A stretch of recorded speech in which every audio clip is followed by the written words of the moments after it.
English কিচেনে নতুন আরেকটি ভিডিওতে সবাইকে স্বাগত। আজকে আমরা যে টপিকসটা নিয়ে আসছি, গত কয়েকটা টপিকসের সিকোয়েন্স হিসাবে আমরা লার্নার্সদের কাছ থেকে জানতে পেরেছি যে সাধারণত আমাদের ইংরেজি পড়তে গিয়ে আমাদের একটা অনীহা চলে আসে।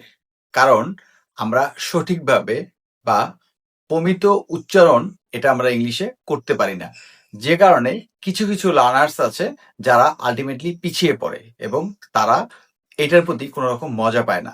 সো ঠিক সেই সমস্ত লার্নার্সদের কথা চিন্তা করে আমাদের আজকের এই ভিডিও। আজকে আমরা ভিডিওতে সিলেবাল নিয়ে বা শব্দাংশ নিয়ে আমরা কথা বলবো। সিলেবাল বা শব্দাংশ কি? একটা ওয়ার্ডকে আমরা যখন একবারে যতটুকু আমরা উচ্চারণ করতে পারি সেটাকে বলা হয় সিলেবাল। কি বলেছি আমরা? আবারও, একটা সেন্টেন্সের একটা ওয়ার্ডকে আমরা একবারে যতটুকু উচ্চারণ করতে পারি সেটাকে বলা হয় সিলেবাল। সিলেবালের বাংলা শব্দাংশ, মানে শব্দের একটা অংশ। সিলেবালকে আমরা 4 ভাগে ভাগ করতে পারি, বা সাধারণত সিলেবালকে 4 ভাগে ভাগ করা হয়। মনোসিলেবল, যেমন ক্যাট। আমি কি করলাম?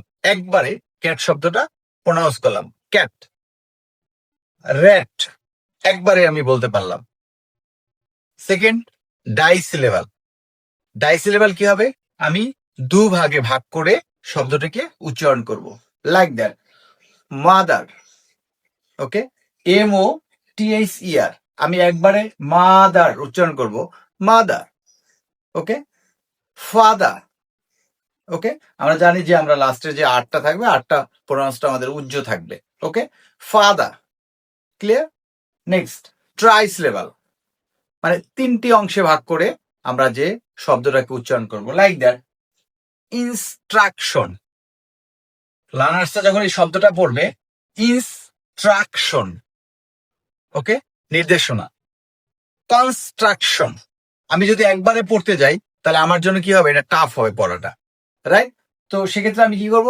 Instruction, construction, okay. Next, polysyllable. Polysyllable কি? 3টি সিলেবালের অধিক। আমি যেমন এখানে একটা উদাহরণ দিয়েছি, এক্সামিনেশন, এক্সামিনেশন, ওকে। স্যাটিসফ্যাকশন, ওকে, স্যাটিসফ্যাকশন। আমি যখন লার্নার্স এগুলো এই শব্দ উচ্চারণ করবে, কারণ এটা 3-এর অধিক সিলেবাল, ওকে, যখন উচ্চারণ করবে তখন চেষ্টা করবে সে ভেঙে ভেঙে পড়তে। এভাবে যদি ভেঙে ভেঙে পড়ি, আমি প্রতিদিন অন্তত 5টা নতুন ওয়ার্ড শিখি, 5টা ওয়ার্ডকে নতুন করে ভেঙে ভেঙে তারপর আমি পড়ি, দেখব যে তখন আমার ইংরেজির প্রতি আমার মজা চলে আসছে, আস্থা চলে আসছে, এবং আমি পড়েও মজা পাচ্ছি। হোপফুলি লার্নার্সরা আমার এই ভিডিও ক্লিপটি দেখে ডেফিনেটলি উপকৃত হবে। তারপরও যদি আরো কোনো কিছু জানার থাকে, definitely contact with us through inbox. Thank you.